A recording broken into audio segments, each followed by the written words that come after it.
I'm calling the meeting to order at 6:32.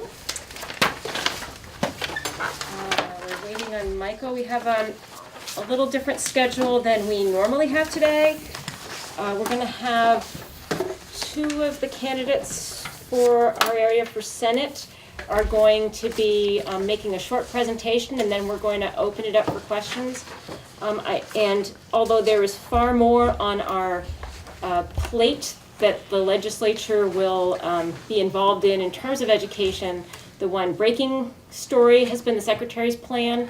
And so I would like to just add, as the first order of business, a minute or two for people that haven't read the whole 189-page plan, although it is sort of a little bit of ritornello. Once you've read one, you've read many of them, but just a little update on where we stand with the Secretary's plan and kind of an overview of what the whole plan looks like, if that's okay to everybody in the room. So the plan came out on Friday, and although the plan says that 18 districts will be merged, it's in actuality 44 or 45 districts will be merged if the Secretary's plan is accepted by the State Board of Education. I think it's something on the order of 44 districts representing 45 towns. In my initial read, it looks like all of the towns that could be merged, because the structure, you can't merge a town if they don't have, a district if they don't have like operating structures. So with the exception of perhaps one alternative governance structure proposal, all the AGS proposals have been rejected, and the Secretary is recommending merger. I think it's Peter Peltz's district where the AGS seems to be allowed. And I may be wrong by a district. Must admit I have not read all 189 pages. Basically, the agency is contending that unless our plan is better, the will of the voters doesn't matter, and I think that's a very quick 1-minute synopsis of the plan. If somebody has something they want to chip in on that for a second, I think everybody's pretty much gotten the highlights on the board. But I think there's a lot of mistakes from what I've been reading and from what I've been hearing from other people in the state, that there have been a lot of mistakes in a lot of the issues. And so when we go, we're going to have to make sure that those mistakes are corrected. yes, from the get-go, it says we all met with the Secretary, but there was no Secretary in our meeting. It was 2 attorneys and the business manager. So it's a little concerning that that's the introduction, says that they all met with the Secretary. So And just in our district alone, I've just noticed, the disparities between how they handle one of our towns versus another town. One town, it quotes several of the school board members, and the other town, it doesn't quote several of the school board members. So I just don't think they've been equitable in what they've been doing. well, it's not the final. I've had a lot of opportunity to talk to people in the press lately, and as I said today, the Secretary's report somewhat reads like a legal brief, that we were the defendants and they're the plaintiffs, and I feel like now the State Board of Education will be the judge. We've made our cases because since there was no AGS approved, there was no nuance in the governor's approach to the AGS proposals. So when I first read it and saw only 18 districts are merging, I thought, well, I have failed, we have failed. And then I realized, no, that there was none accepted. So it didn't make me feel better, but Well, what they've said, there's misery loves company.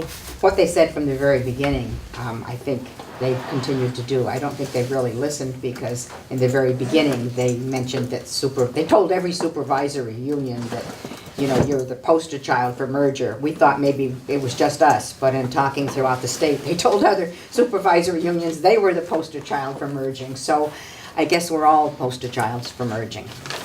So. We may all well be.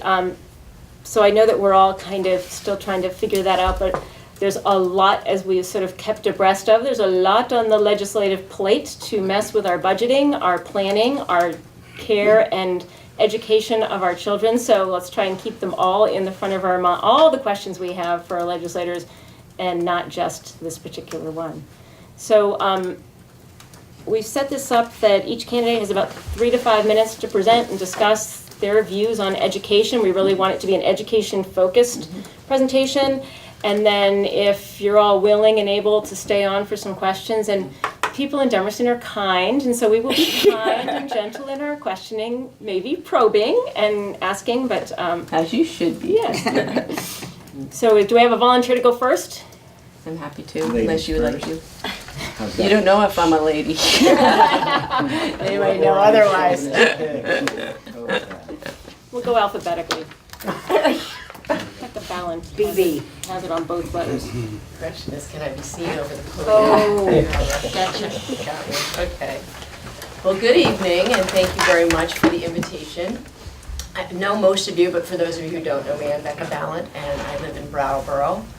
I was a teacher for many years in the supervisory union, but also in Marlborough and in Londonderry. And my kids attend school in downtown Brattleboro at the Green Street School. And I taught social studies mostly, but I also taught history at CCB.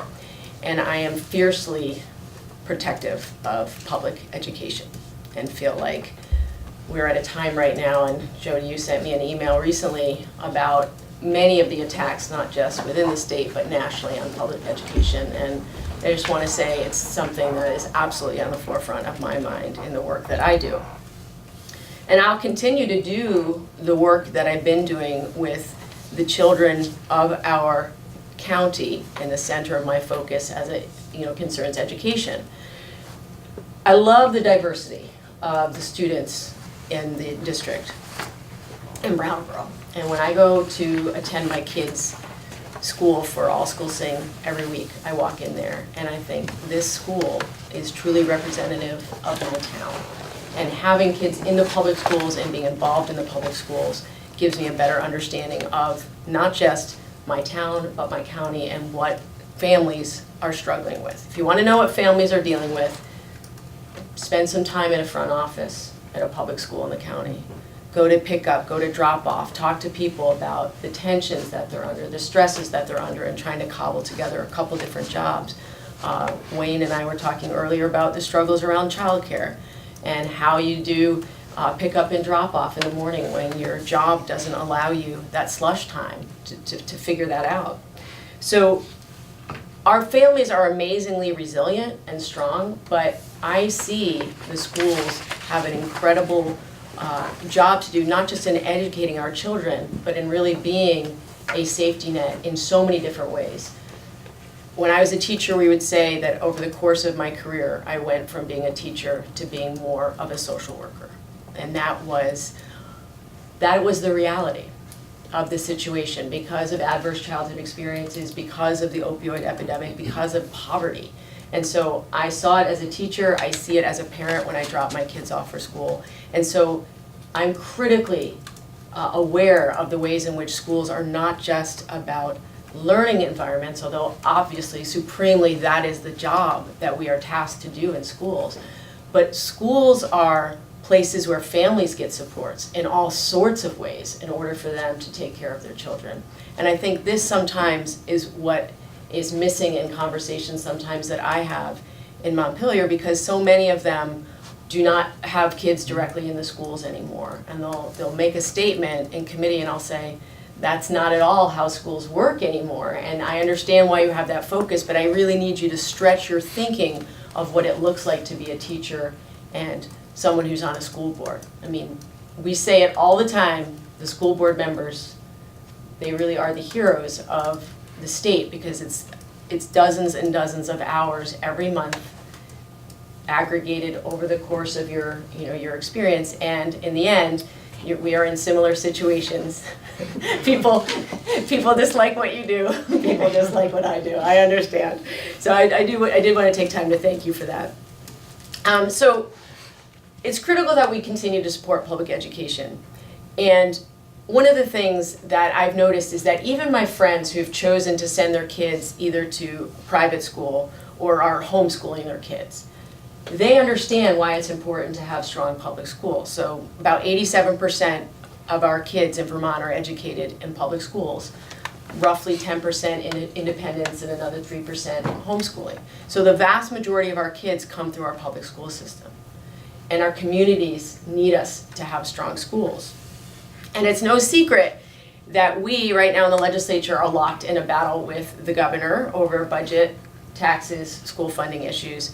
I've been saddened and angered that we're still in the same place that we were now that we were a year ago. That it's deja vu all over again, as they say. And we thought that we had put some things in place to prevent that. Now, I don't want this to be overtly partisan. Obviously, I am the Democratic Majority Leader. I have a particular view and philosophy and policy that I'm trying to push through. But I think what's missed by a lot of people around the state and around the county is the extent to which this particular strategy around swooping in at the end of a legislative session and trying to make major changes to the way that we do public education and the way that we finance it is not good for anyone, regardless of your party. And so we can get into more of the details after with questions. I think the tension right now is we're heading towards the July 1st shutdown date. I know that in speaking with my majority team on the Senate side, we're not interested in shutting down state government. That's not what we want. But we also don't want to use $58 million of one-time money to fill a hole that's going to be bigger next year, and people will see perhaps an even bigger increase on their tax rate. So these are the things that worry me, that we are equating quality education or the quality of an education with how low our taxes get. Like the two get conflated all the time. And I understand that we all have concerns about affordability. I do too. But I think we are short-sighted if we think that pushing agendas specifically just because they are perceived to be money-saving are very much short-sighted. So a lot of people have asked me about my support of the recent change in the way that we are funding special education. We've changed that model going forward. And from all of the testimony that we took in our committee, it was clear to me that we were not in the state, when compared to some of our surrounding partners, instituting best practice in schools, in the classroom, around special education. Now we can debate that. I know for me, having a kid myself who is in special education, that I have been concerned over time of the dramatic use of paras throughout the state in delivering direct special education services. So just taking one part of the report, that was something that has always concerned me long before I was in the legislature. So I do support a shift in the way that we're delivering services. Will this deliver savings? I have no idea, but that's not why I voted for it. It's the right thing to do for kids. That's why I supported it. It may in fact deliver savings over the long term, but I think what's difficult about part of the governor's pitch to us was that this shift in the way that we're doing special ed will bring a windfall of savings. And I think we always have to think about what those kids' needs are first. So, I won't take up too much more time, but if you haven't seen the John McClory op-ed today, you should check it out. I know, like those of you who know me, you probably are shocked that I'm looking at John McClory. He and I are on opposite sides of the aisle, but he had a very clear op-ed today about why, in fact, he believes the Democrats in this situation are being more fiscally responsible, which I'm sure gave him some angina to have to say that, But this is the thing, is that politics makes strange bedfellows, and he's coming out and saying, again, this is not what is best for the long term, either for our tax rate or for our school. So I thought that was interesting. So in closing, I just want to say that many of you may not know, in addition to being a teacher, I studied educational theory in graduate school before I went on to get my master's in history. And some of the people that I go to when I'm feeling anxious about the state of education, as I go back and I read some educational theorists like Paulo Freire, Diane Ravitch, Jean Piaget, John Dewey, all these folks that give me inspiration of why I ever went into education in the first place. And I was fixated on something Dewey said today, and I kept coming back to it, which is the most important attitude that can be formed is that of desire to go on learning. And that's what drives me. And I think what's been so difficult for me in trying to sort through the Act 46, the mergers, all of the discussions that we've had, not just here, but in Montpelier and statewide, is I feel like I'm learning more all the time, and I'm having to readjust and readapt and change the way that I'm thinking about education. and that's as it should be, because when we keep kids at the center of the equation, things are shifting as their needs are shifting. But like you, I have the best interest of kids in mind. It's why that I do the job that I do, and I'm proud to serve you in Montpelier and to do the work of the people of the county of Wyndham, who, especially those folks who believe so deeply as I do in public education. So happy to take, I don't know if you want to take questions now or hear from both of us and then take questions. I think you better probably hear from both of you Yep. and then take Sounds questions. good. if that's Thank okay. you. Thank you, Becca. Yep. Oh, Michael, didn't know you.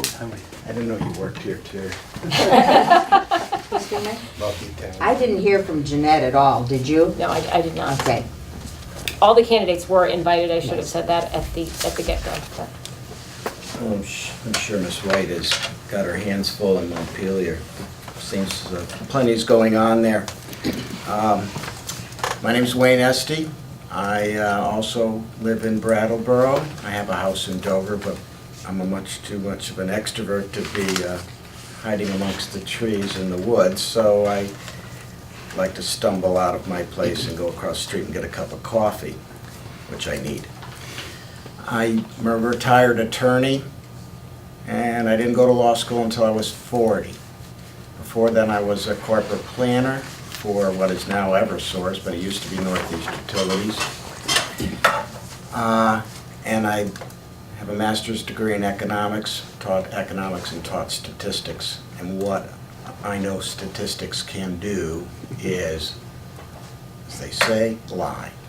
When I worked for Northeast Utilities, you want a 7% growth rate so you can justify a nuclear plant? Yes, sir, and I did it. You want a 1.5% growth rate so you can justify a rate increase next year? Yes, sir. When I look at the data that is provided by the state, their suggestions that they're going to save money are fallacious. It is data torturing, and it will confess. I don't see any of that, the savings that they're talking about. We've been compared, Vermont's been compared to Massachusetts. Vermont's number 6 ranked in the United States. Massachusetts ranked number 1. When you're getting that close to the top, the comparisons are minimal. Top 10% maybe. Going to save money on supervisors, superintendents, management. Massachusetts spends $212 per student on management. And Vermont spends $40 on management in schools. Now, where are the savings that Vermont's going to get when we're only spending 1/5 of what Massachusetts is saving, and Massachusetts is our model? I was the first person in my family to go to college. My father never got out of the 8th grade, and there were no books in our house. I got a newspaper route because I wanted a pair of sneakers, and I read the newspaper every morning and every afternoon because I delivered the afternoon papers. When I got out of high school, I had a scholarship, an art scholarship, and I said, well, how am I going to feed myself? How am I going to buy books? I knew nothing about going to college. No one in my neighborhood went to college. No one of my relatives went to college.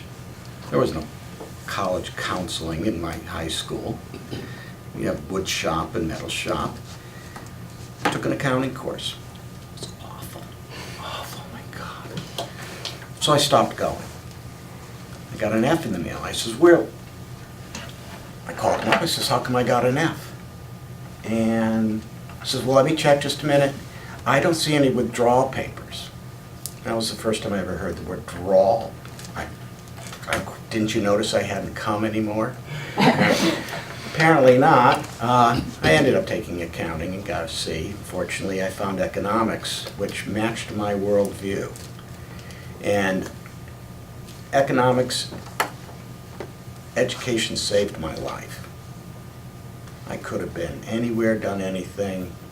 Went to the Air Force, GI Bill, which they don't really support so well anymore. That's the only reason I went to college, because I could afford it. I didn't have any, nobody had money in my family. Economics is based on the ability to choose also. You like this soap powder, you like that soap powder, you can pick it. You like this town, you like that town, you can pick it. Your town changes, you can move.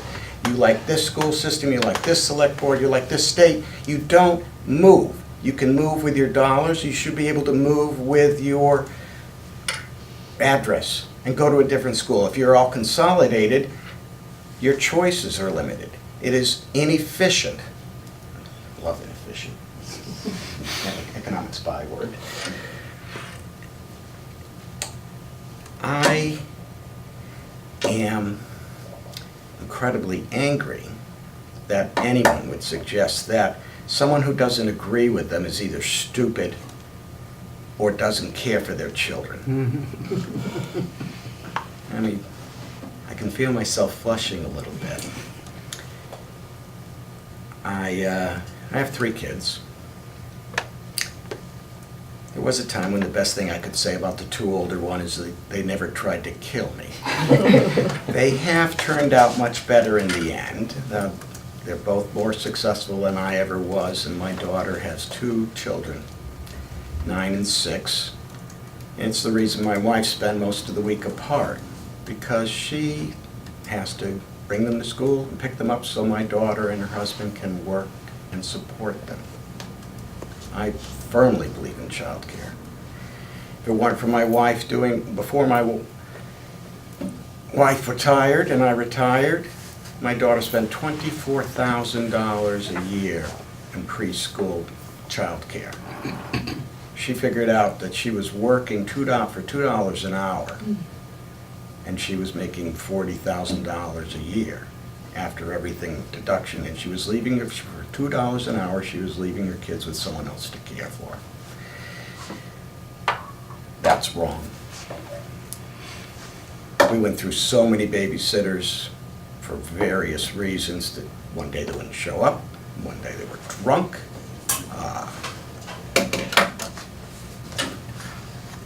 Quality, affordable child care. My father used to say, if it weren't for you kids, I'd spend my money and sleep in the street. Well, I'll tell you, if no one's going to work and working as hard as they are because they don't have kids to support.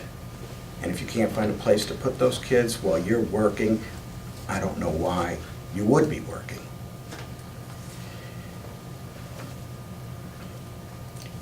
Some of the schools are not doing as well as Dummerston.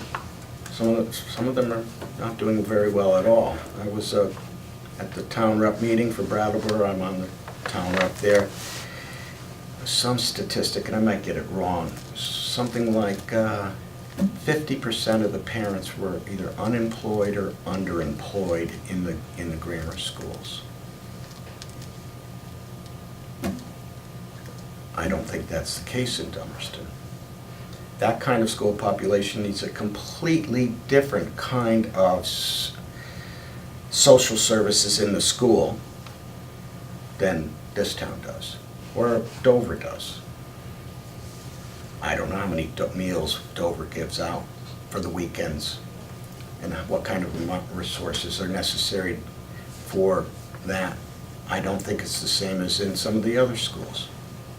There's a 30-something% dropout or cohort dropout rate in Bellows Falls. There's a 30-something% dropout rate in Brattleboro.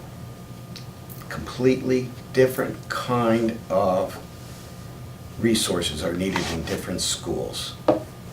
I never had any career counseling. We were tracked when I was in school. You're in the first group, you're in the second group, and we don't care about. My brother went to school 7 years after me. He can't write a sentence. Good thing he can code computer, or else he'd be unemployed. But he can't write a sentence because he didn't have the same kind of education I had. We diagrammed sentences and had 100-word spelling tests because, and you didn't graduate if you didn't pass those spelling tests. He had humor and poetry and female characters in Shakespeare and for half a year. So 8 different English courses, and like I said, he can't write. He's not a good writer. He doesn't watch this on TV. Now you gotta be careful. Well, I will say he's more handsome than I am, because he does see this, and then he'll feel better.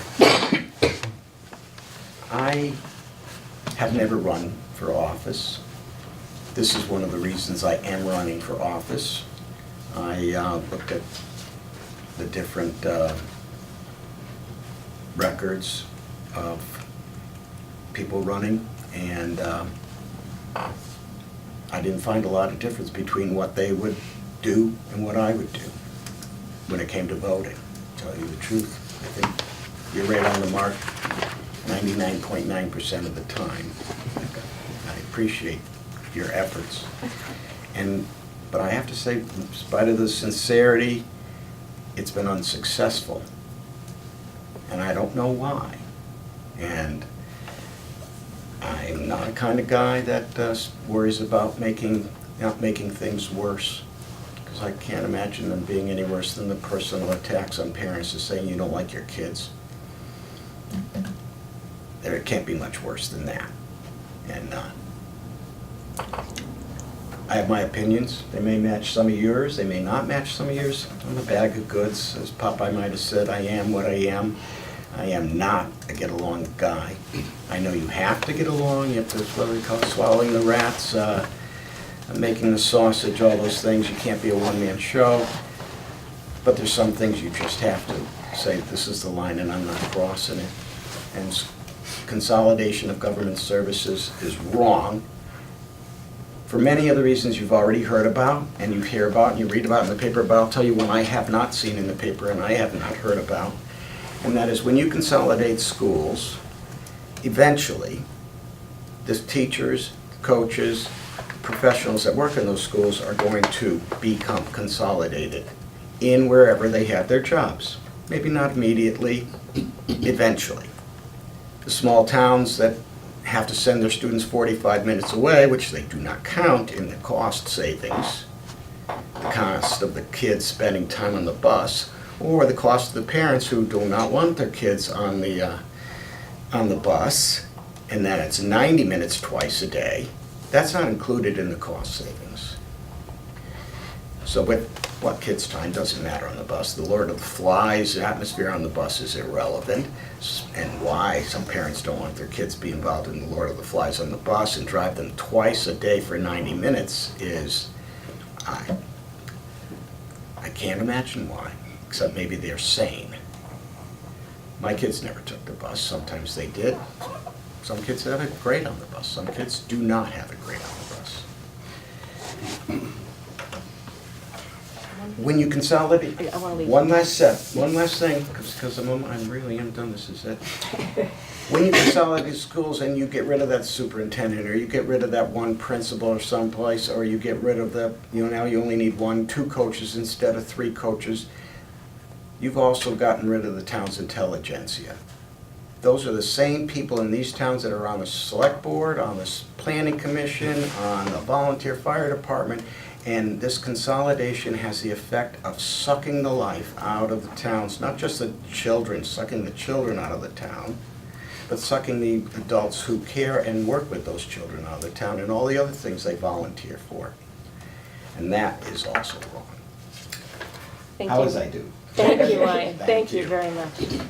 So I'd like to open up to general questions, and I think I'm going to dispense with normal board protocol, and everybody can have a shot at asking a question first, and it matters not to me if you're an elected school board official tonight or not. How's that? How's that work? Anybody, somehow I knew you'd be first, Dan. Well, I don't need to be first, but you're all being so polite. I don't want to have you turn around. I'm going to ask That's my okay, question. Dan. Okay. Yes. I'm Dan Normando. I think you all know me. I'm going to actually address this to Becca because she's practicing in Montpelier, and I may have something for you later, Wayne. And I was hoping Jeanette would be here, but I realize she probably is up in Montpelier.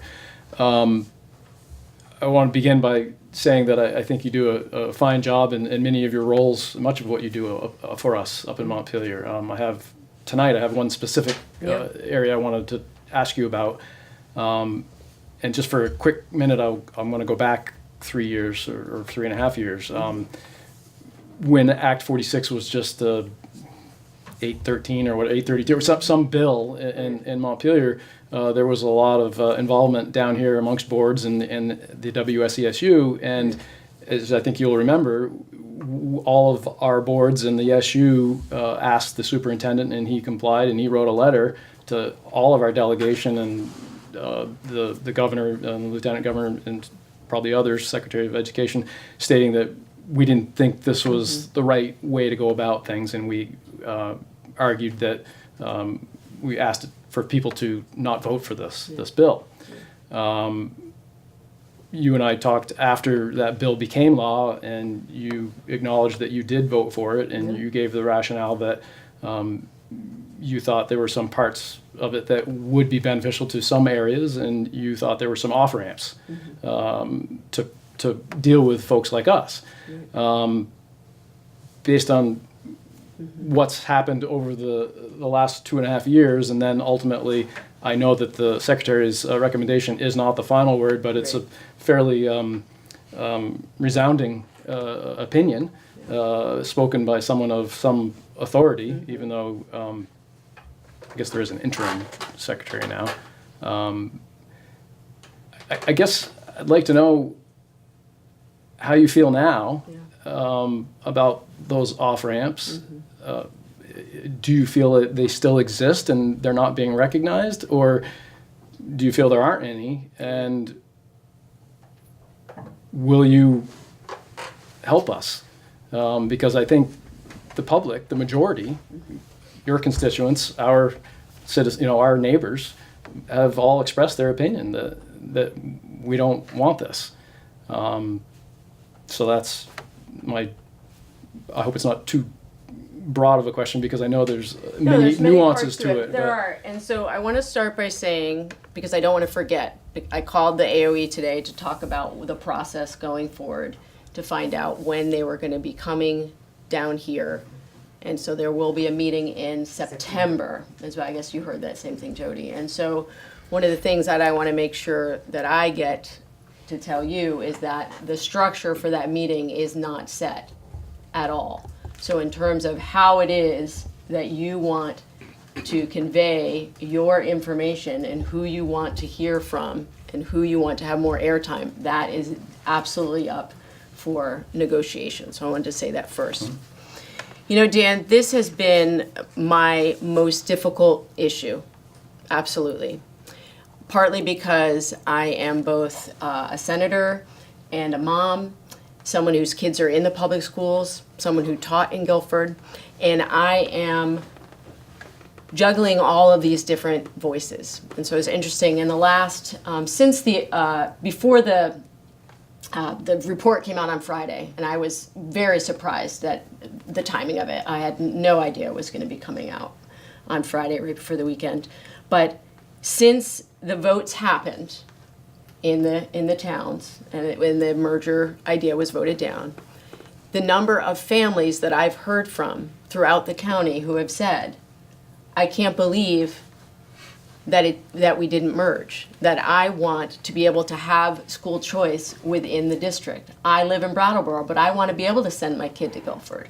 Or I live in Putney, but it actually makes more sense given the teachers who are in Dummerston. I wish my kid were in Dummerston. Now that is just, I want to give you my experience. I have not received any emails other than folks here in Dummerston and in Guilford about, wanting to maintain the position that the voters have had. Now, that doesn't say it's indicative They already voted. Right, understood. understood. But one of the things that I've noticed in all of the meetings that I've had on this issue is that people who have their kids in the schools often feel like they don't have as much of a voice at those meetings.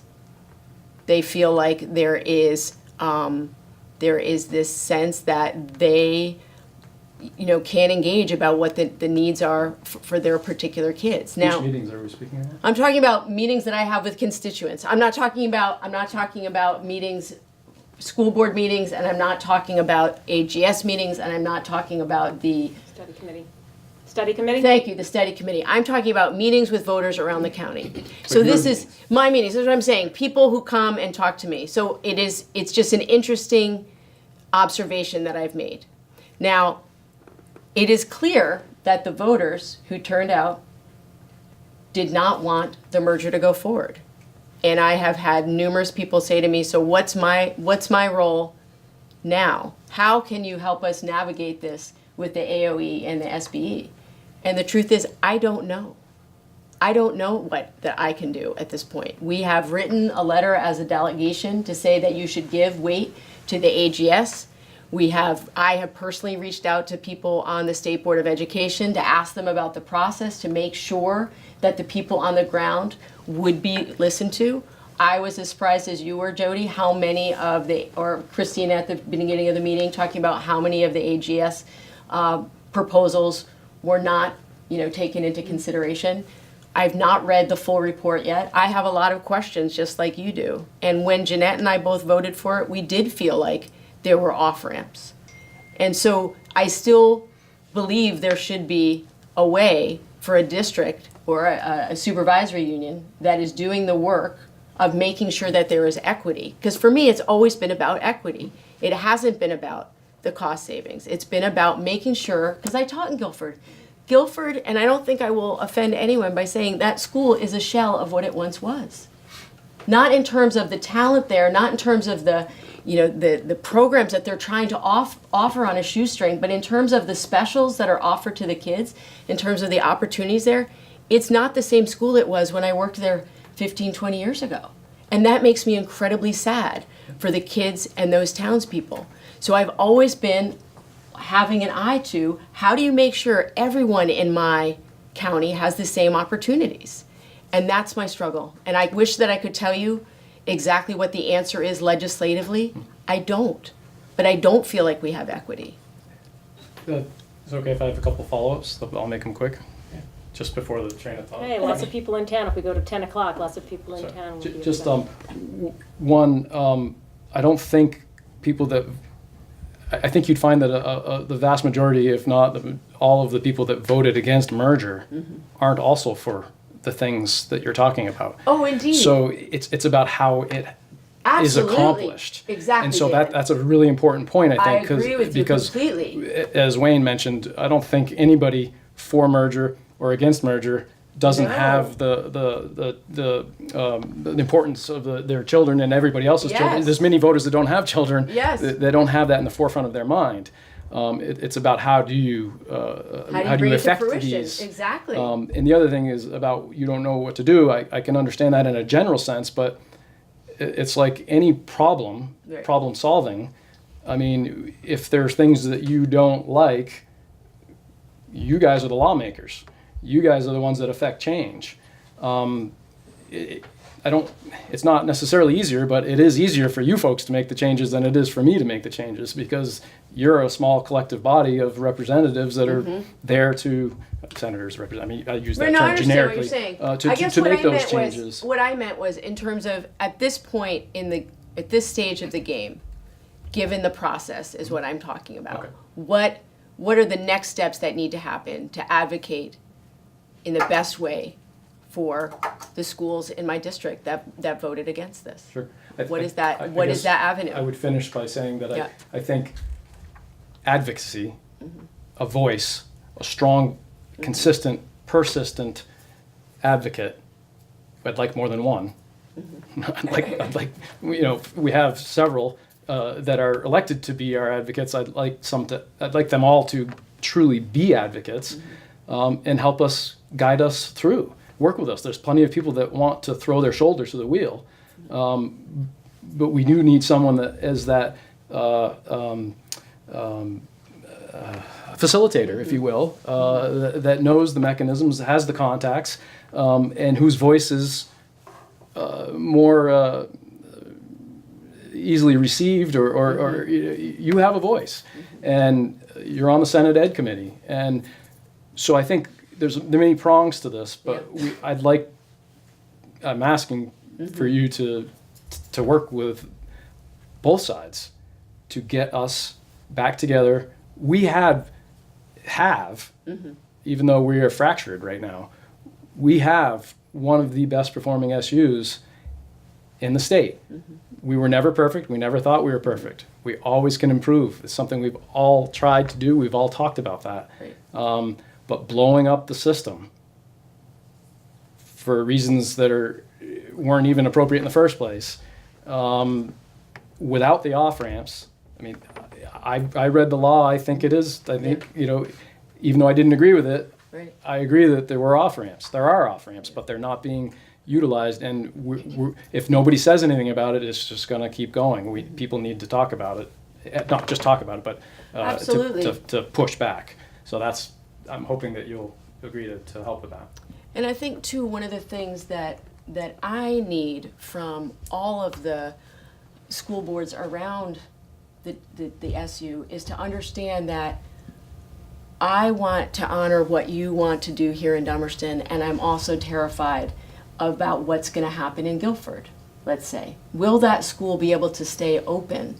Like, in the back of my mind, will it be able to stay open without a merger?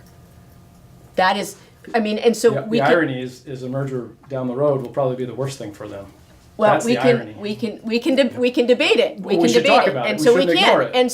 And so just so you know that those are the other pieces that I'm trying to hold together is I want all of these schools to be viable long term. That's what I want. We do Those too. there's exactly. The AGS included mechanisms to make that happen without blowing up our system. Absolutely. And so I don't know who Wayne was quoting earlier, and I just was unclear about people who don't agree with us, don't love their kids. I don't know who that was. It's not one person. It's a sentiment. Oh, okay. I just wanted to be clear. That is not my sentiment. No, it isn't. Okay, I just No. wanted to No, be it on is the not. record No. that is not. No, that's not. And so No one- having taught in these schools and seeing what they can and should be, I am looking for a way forward to make sure we are not leaving other schools by the wayside who are not in the same situation that you're here in Dummerston. Does that make sense? I mean, It does, that's, and we feel the same way. yeah. I think, I'm not on the board anymore, but I see Right. some nods. Yeah. So I'll. No, we have been, I think I can speak for the board in terms of the AGS, is we have been reaching out Yeah. consistently to Guilford to have them at the table of And the they won't AGS come. to hear their concerns. And have asked them repeatedly, what can we do to assure Guilford's health? We could not have worked harder Yeah. to invite them to the table and to Okay. have them participate. Yeah. In fact, the AGS was written, one of the co-writers was a Guilford board representative at the time it was written, Okay. Steve Redmond. So Okay. I don't know what we could have done to try. Yeah, and I certainly incorporate, didn't mean to so- be accusatory at all. No, I didn't feel You like know, it's just these yeah. are the things that I worry about. I taught in that school. I love that community. I want to make sure that that school stays open, and so that, I'm sorry that they were not able to take you up on your offer, and so of course I'm sure there's many reasons there. But Well, no, we did outreach, and they Yeah. did come and they did incorporate ideas, and I would like every small Community school. members did. Yeah, we had lots of We had a lot of community community members members. and former board members, so Yeah. we did have a lot of back and forth, but it was Yeah. not our intent. It would have been much easier, and I had already started to write an AGS which kept Dummerston on its own, because I was pretty sure that we They were were going gonna to be be part the of it. lone voter. Got it. So when I had to spend the month of November and December, right till the day after Christmas, which my family celebrates, writing an AGS for the whole kit and caboodle, Right. it was not done because I wanted other schools to not be involved or Right. to be closed. So I I wanted to be, understood. it was my own blood, sweat, and tears Yeah. that were invested in doing that, and everybody else on the AGS, well, not just mine, everybody else on the AGS committee to try to keep the schools open. So. And try to find ways that schools can maintain their governance and their communities and their community involvement, which I think goes hand in hand. That your communities being involved with your schools is what keeps them open. And kids too. And having more kids. I just want to say that I wasn't there when the initial instigation happened, and I might have bought into that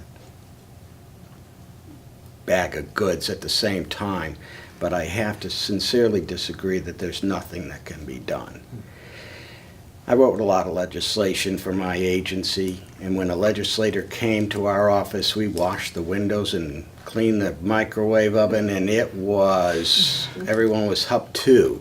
I don't know what happens when legislators in Vermont go to the executive agencies. I got dressed up tonight. Well, we were afraid of them.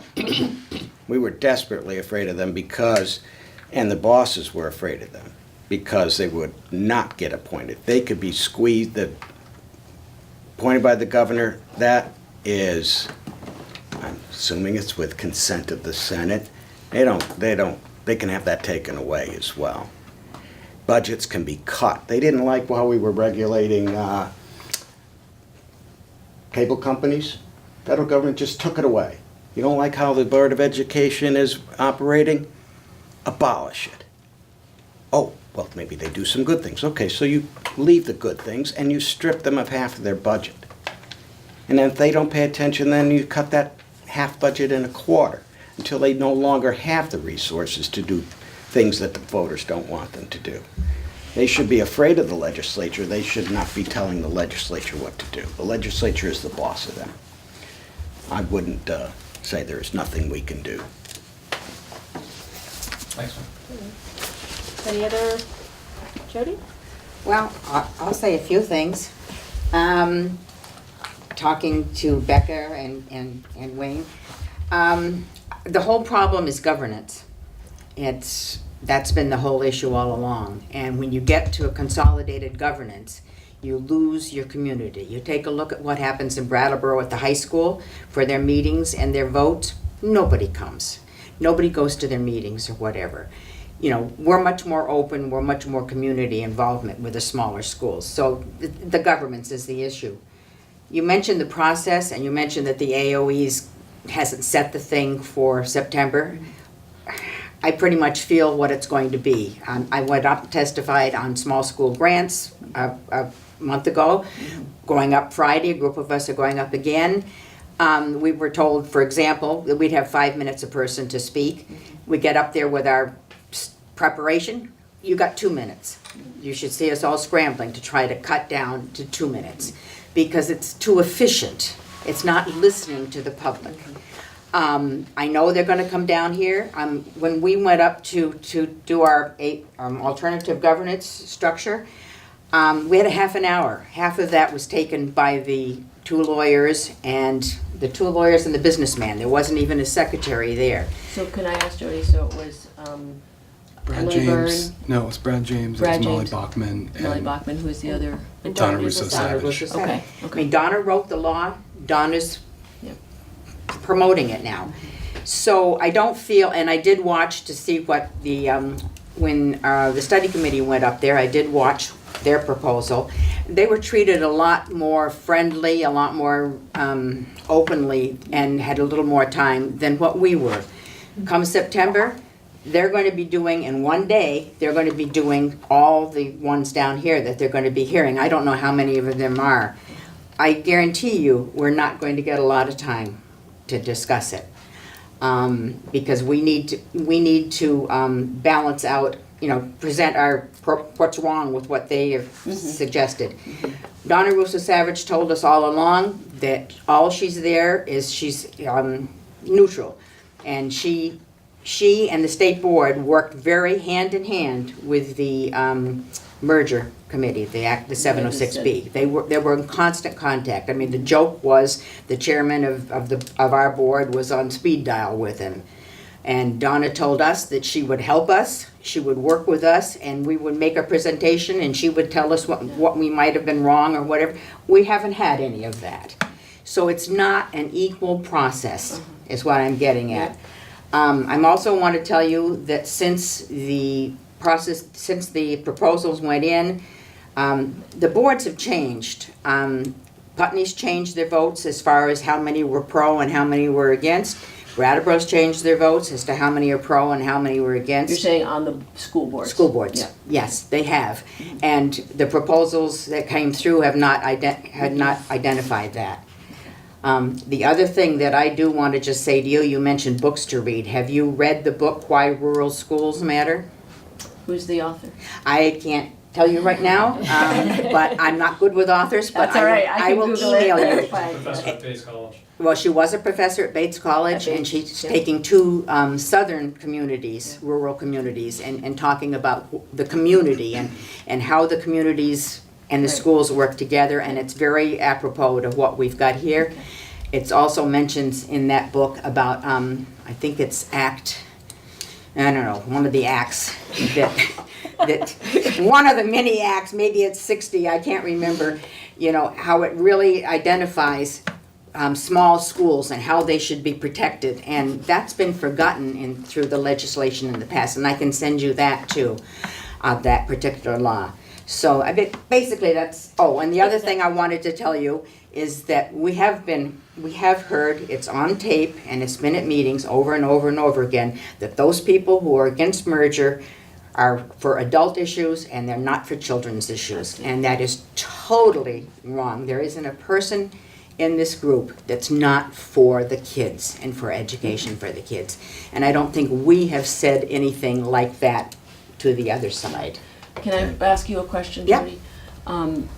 In thinking about this meeting in September, and obviously I'm gonna follow up about what they're thinking in terms of where they're going, how much time, but I would like you on the board to think about, and in communication with folks on the AGS, how much time do you think you really need? Because that's what I'm gonna advocate for. How much time do you need? Who needs to be in the room? Because it's distressing to me to feel like you were treated differently than the folks who were from the study committee. And that was not at all what we intended. That was not at all the reassurance that we got from the State Board of Ed when they came into our committee months ago.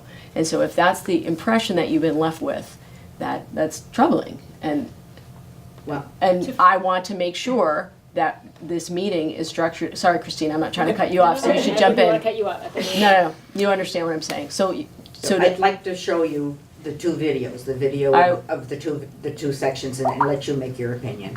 I mean, to that end, we asked for feedback from the secretary, who I've been told is an entity, not a person, by Donna Russo Savage, because we really wanted to have the conversation with the secretary, but being that we had two attorneys and a business manager, we asked for feedback, and they said they would not give us any feedback. It would be unfair to Yeah. other. It would be unfair. unfair to other committees to give you feedback on what you've presented, because they're not here right now. And so, okay, so there's a bunch of There's a lot of stuff. Malarkey. So, Thank you, Michael. so obviously you have other stuff on your agenda, but Yeah. so Christina, you're still the chair. She's the chair of everything. Yeah, and so let's communicate. I I'm would love to happy do to that, meet Micah. either with, a handful of people from the board. I don't want there to be quorum issues, but whatever we need to do I want to see the videos. Okay. I want to see what you're talking about with my own eyes. I'll tell you where they are, Yep. and I'll tell you what Yep. minutes. And the thing is, I think if we meet, we ought to have some of the other towns' representatives too, Yeah, maybe. I think it might be nice to give you like a one-page Yep. summary of what our big issues are and links to back that up, Yep. so that you can do your own research and assure that we're not full of malarkey. Right, and I just want to be clear that I mean what I said about you do yeoman's work on the school boards. And one of the things that I feel like we are trying to do in the legislature is to be clear with the governor that if school boards want to raise a certain number of funds to pay for their schools, they know what they're doing. They think that's what's required in the schools. And that is the part that disturbs me about this fight that we're having with him. And so let's follow up. I'm going to be up in Montpelier at the end of this week, but hopefully sometime next week we can do that. I think So, that would be good, and have a conversation. So. yeah. I'd like to disagree with you all. Uh-oh. I don't think you should spend one word on it. You have said everything more than once. You said it here tonight. You voted 80% of the voters already said it. It is clear that you are speaking Chinese and no one up there understands Chinese. You can spend hours in front of them, and if they're not listening and they're not going to pay attention and they're not going to do what you want to do, then you are wasting your time. And that's where the legislature come in and says, you no longer have this responsibility, Board of Education. You are no longer the commissioner of this board, of the Board of Education. You no longer have the budget you used to have. You've said enough already, and saying it over again only puts you in a position for someone else to say, well, you had your piece and now we're ruling against you, goodbye. You've said your piece. They've ruled against you. Now it's time to do something about the people who are making the rules, not about the people who are begging for the rules to be changed. Sorry. Thank you. Does anybody else have any thought? Michael? Yeah, I have one. I could echo a lot of what's been said and I think what's important to recognize about the vote was that A, it was a single issue vote, and B, it was overwhelmingly against having a merger. And I guess a thought that's been percolating in my mind, I don't know if I'm going to articulate it that well right now or not, is how is the state going to be able to test how mergers are working against something else? Like, what's the measuring stick, you know? And at the very least, an alternative governance structure in a well-functioning SU is a perfect model to test, how is this going? How is it working out? How does that those cost savings accrue? Do they accrue? Is there any cost savings at all? How does the governance model work? Where are the cost savings going to be? How would those be achieved? And I'm talking like 5-10 years out, you know? This stuff does not happen overnight. Education is a tricky thing, and, you know, a new wind blows through and all of a sudden we've got grids for what our kids are doing in school, and I don't know how to read it, you know? No, I know. But it's a chance for me to learn something new, so I'll buck up. And, you know, but that's something that certainly, you know, I've wondered about, because equity is a slippery thing. It means different things to different people. And that's absolutely been true in the conversations around Dummerston has been maligned in the study committee process for thinking that we just want to give our kids French, you know? And I don't think that's really in an equity situation, pointing out that foreign languages are not taught in this school at all. We would love to be able to teach foreign languages in the school, but we do recognize that there is a larger constituency, and we have attempted to address those through things like limited school transfer amongst schools. One of the concerns that you brought up, talking about how a student's parents might want to send their child to another school within the supervisory union. We've provided a means for that. Yeah. And so I urge you to really, you know, dig deep into that, not just skim through it, but really look at the proposals and how they might achieve equity versus what's been proposed as a blanket. No, you didn't vote in favor, so you take this pile of bricks. Thanks. Remind me of your name. Michael McGillian. Nice to meet you. Nice to meet you as well. Any other? I'd like to ask a question that's maybe a little bit a step up from Act 46, but don't worry, Act 46 will come in. So we're at a standstill. Despite words to the contrary, I'm a tireless, lifelong advocate for children. Hi, I'm Christina. I like children. And you were a teacher. Yes, I taught in a school that qualified for free and reduced lunch for all children 18 years ago, before any of the Brattleboro schools did. So I completely understand the need for the needs of children in poverty. I volunteered for the Prevention Coalition. I volunteered working for the State Board of Health, working on improving health conditions for children in preschool back in the day. I volunteered at Green Mountain Camp Board for 8 years, where we have brought our scholarship level from $1,000 a year to $15,000 a year to support kids in poverty over my tenure there. So I have a strong focus on children in poverty, almost to the extent sometimes that my children may become children in poverty because I'm not working enough. So I see that we have a shortfall in our education fund, which is suspiciously similar to when I consider the incentives that are being paid out, when I consider the cost for the consultants and the attorneys to do all this work, when I consider that we extended what's the word I'm looking for, income sensitivity to citizens making $140,000 a year. 147. Which by Vermont standards, this isn't Brooklyn, this isn't Manhattan, that's a pretty good living in Vermont, that all this money is coming out of the ed fund, and now we have a crisis. And so that crisis is going to cause us all to respond and bring down our school costs, which Dummerston, our inefficient small school, the governor asked us to limit our growth to 2.5%. I might be off by a percentage, by a 1/10%. And we reduced our budget by 0.3% in our very inefficient small school. During that same time, we lost federal funding, our Title IIA funding for our academic coach, which we still continue to fund, and we increased our guidance counselor position for those children in poverty. And it was a very difficult decision to do that, but we are supporting those children, and having a full-time guidance counselor allows us to do that. And that was a board decision in the end. So after we do all this hard work, the governor comes back and says, do more. I start to feel a conspiracy is afoot to really dismantle and destabilize our public schools. Yeah. And there are moments that I say, to heck with it.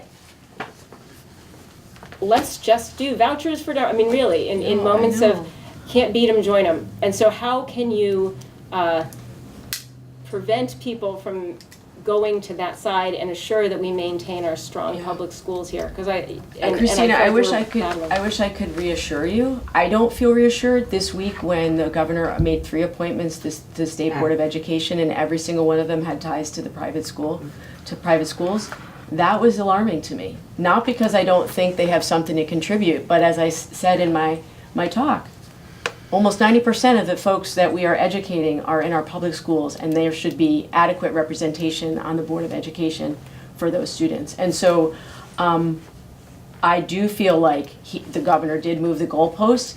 You know, your district did a phenomenal job, but districts all around the state came in. Absolutely, it was 1.3% overall. Exactly. Yeah. Exceeded the charge, and then the goalposts were moved. And that, you know, it's been difficult to figure out how to negotiate with this administration because of that sense, is that people are operating in good faith, and then they meet the goal, and then the goal is moved. And so I don't know if I want to say a conspiracy, but I do feel like it's a concerted effort to undermine public schools. I do feel that way. It's national. Yes, it's part of a national trend. So, I know. Yeah, we're- You're not imagining it. Schools just happen to be the most recent front in consolidation. Whether it's waste disposal, whether it's Act 250 property development, whether it is cell towers or windmills, the push has been to consolidate everything into the central government, and that is exactly what Vermont is not. It is exactly what's wrong with the state I escaped, Connecticut. Everything is centralized. There is a method behind this madness, and that is Wyndham has 6% of the counties of the state's population and 3% of the state's workforce. Less than 3%. There's 5,000 state employees in Burlington and Montpelier, and there's 236 in Wyndham County. They do not know that we use pagers here. I showed a pager that my son threw away 20-something years ago because it wasn't even a good paperweight.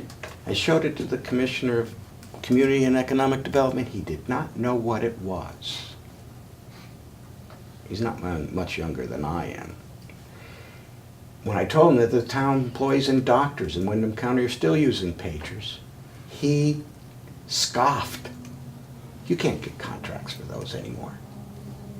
They have no idea about our roads. I know this is in schools, but they are just disconnected from what's happening. The decision makers are not connected to the towns, and they just say, "Oh, we know." They're patriarchal. Father knows best. They're going to bring all the resources and keep them in town, keep them up there, and they don't know what we do down here or how we live down here. I think if they moved the Board of Education down to Guilford, I'll bet you Guilford schools wouldn't close. And why couldn't they? What are they doing up there that's right? They're taking away the democracy, as I wrote to you too, and that's what's happening. And they're just saying your vote doesn't count. We know, Father knows best, we know best. And it's the up Burlington Montpelier connection. So we would like to meet with you. Yeah. Yeah, I know, a little bit, and we'll try to make it concise for you. Oh, A it's, concise, just list of things that we'd like to go over. that sounds great. Okay. And so, I'll look for an email from you. Okay, Excellent. great. Any Thank other you. board quick thoughts? Thank you both so much Thank you both for coming. your devotion to education and to Nice the to meet concerns you. of My this community. We pleasure. really Thank you. appreciate your advocacy. Yeah. And you're currently serving, and we wish you well in your campaign. And And I know you do your best. We all will. You're gonna We have all- we white all do hair our before best. long, come on. Let's see. We all do our best. Percent showing up. That's something for that. okay, moving 90% along. showing up. I would entertain a motion to approve the minutes of Dan. May 22nd. Move. Do I have a second? Any discussion? Yes, change on the last page. It says the meeting was adjourned at 6:05. That means the meeting would be adjourned before we even started. That would have been great, but unfortunately it didn't happen. Good I catch. think it was 9:05. 9:05. Well, if you turn the 6 9:05. upside down, that's Yeah. perfect. Yeah, thank Yeah. you, Michael. I should make that change for Barb, okay? Any other corrections, concerns, thoughts, problems? All those in favor of approving the minutes as amended by Michael, signify by saying aye. Aye. And who seconded it? Me. Okay, Mike and Sue, okay. Communications?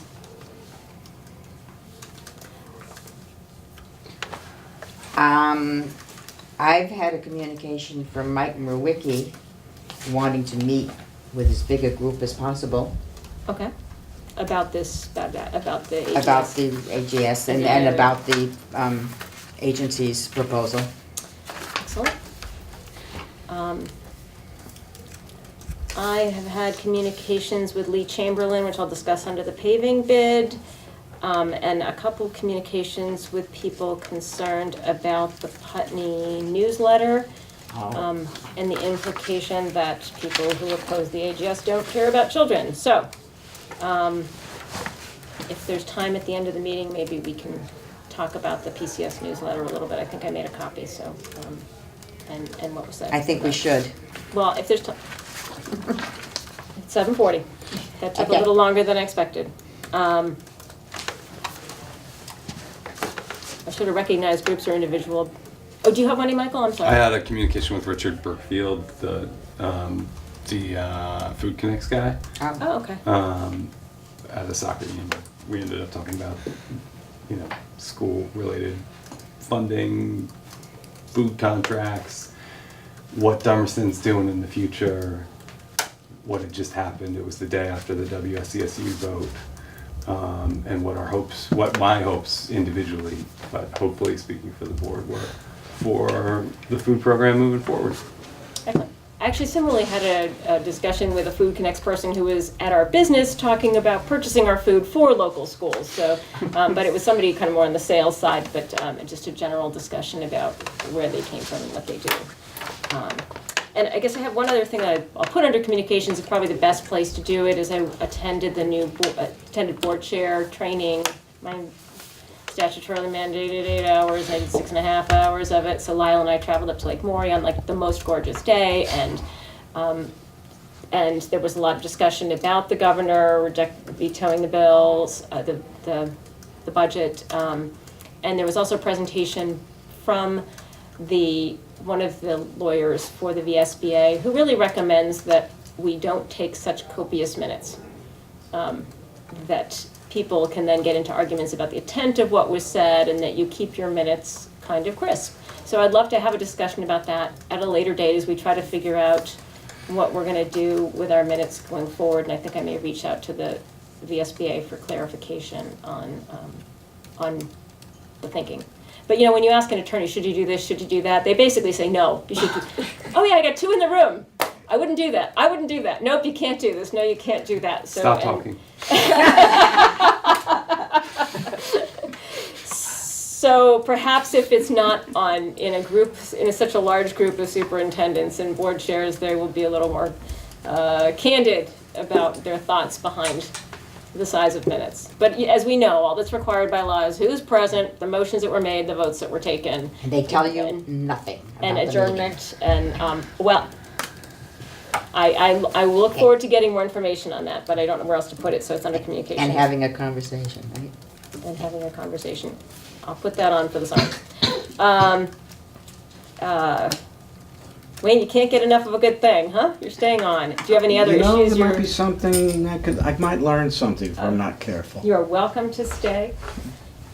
We don't have, I did not receive any warrants, am I No. correct? Okay. No warrants. Because it's the first Tuesday. Right, I know, I because have we're one off other schedule. communication in relation to warrants. I sent around Oh, yes, you did. just before this meeting, the WSESU warrants that are going to be discussed at the finance committee level on Thursday night, this 2 days away, this Thursday night coming up. Thursday night, oh. Yes. Oh. So we have to read. Well, if you have questions or comments that you want me to bring forth, please let me know. Okay, thank you, Michael. Yep. So that sort of covers our next point, which is Finance Committee is meeting on Thursday, Correct. and you have sent out the warrants. 5:30 at the central office. If you want to come. Oh, nice, that sounds like fun. Act 46. We've talked a lot about that this evening, and I feel like maybe I'm covered. I'm hoping to put an AGS meeting together for next week. Is there board availability on Tuesday or Wednesday next week? If anybody wants to attend? Wait, I'm sorry. It's optional for an AGS group meeting, just to sort of discuss the path forward. What day's Tuesday? Tuesday. Either Tuesday or Wednesday of next week. Um, Thursday, we're booked. Yep. Tuesday's the 12th? Yes. Yeah. I can't do Tuesday until later. I can do either. I could do 7:30 on Tuesday, but that's it because I think I have an all-day seminar in Montpelier. that day, Oh. so, I kind of lean towards Tuesday because Wednesday. Or I can try to make it when I make it. You Okay. know. All right. I guess the other thing I would like to just formally ask from the board is now, given that the secretary recommends that we merge, does the board feel like we should just withdraw our AGS aspirations and take the secretary entity, not a person? It's not over till it's over. I mean, the motion on the table is that we endorse the AGS, so is there any motion to endorse the secretary's proposal? Do you want a motion so we can vote it down? No, because there's no point in making a motion, there's no point in making Joe Carroll type if we don't have to. Nope, there's a big movement in the state, and I want to see how it plays out. Okay. Well, it's our next stop would be the State Board of Education, as I understand it. Food Committee, we lost Rachel. Yeah, she got tired. I think she needs to get a kid. I know, well, she stays, her daughter, Quinn has okay. soccer till 7:30. Just to update, oh no, we were all at the SU board meeting. Yeah. So to update everybody else, the Cafe Services has been chosen to provide the food service for all the SU schools, with the exception of Putney that has the exemption, because they maintain their own food program, I suppose. That's the communication. Stephanie Bonin emailed me as a representative of the food committee. I'd stuck it under here, sorry, that they would very much like to be involved with the process of choosing a chef. And that there is, from the chef in Brattleboro, who is apparently a very good chef, knows of a potential chef that could work in Dummerston. Oh, So they were very interested Nice. in making sure that that name got passed along to our hiring committee for that position. And they so would be very. it's been passed to Joe Carroll, I take it? No, I'm passing this communication to Joe Carroll and the Okay. I've told the food committee that we would contact them and say, when that process is going forward, to make sure that we don't lose track of that person, because if you have a good chef, you have a better food program for sure. It's interesting to figure out what that process is. Right. Because Yes. the email was congratulations to Chris, somebody from Cafe Services, and here are the contacts for Joe Carroll and for Mary and Vernon. So I've reached out to him to set up a meeting. And then do I start the meeting with, we want you to hire So-and-so? some person, this person, I mean, I'm just, Yeah. I think probably having Rachel involved, who's gotten up to speed on the food committee process that Brattleboro has gone through, would be helpful, and who has the name of the person that was recommended by the Brattleboro chef. And Stephanie also has been interested in doing that, but I also think it's a really good time to engage the community and help people understand that we too want an excellent food program here in Dummerston. And so, especially if we can do it with the blood, sweat, and tears of community members versus money out of the taxpayers' pockets. well, I totally agree with that. I do have questions about it, I just don't know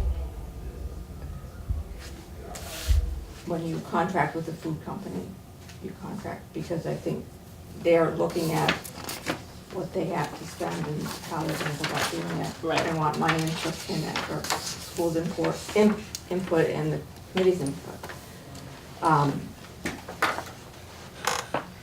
And I'm very comfortable doing that.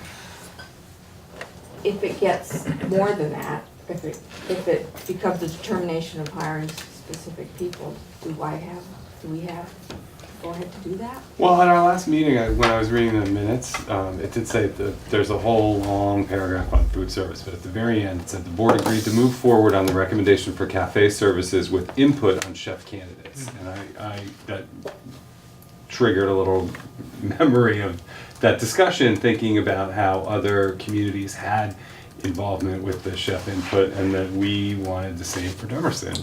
And with an active food committee forming and seemingly reinvigorated to be in the trenches on stuff like this, I think it's a perfect, it's a good time, the beginning of a contract.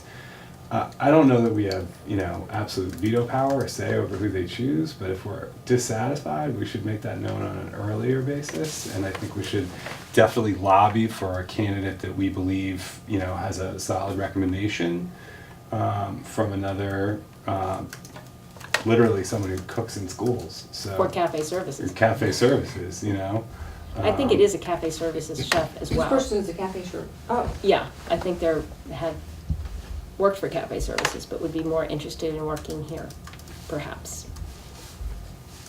Did I couch that enough so I'm not?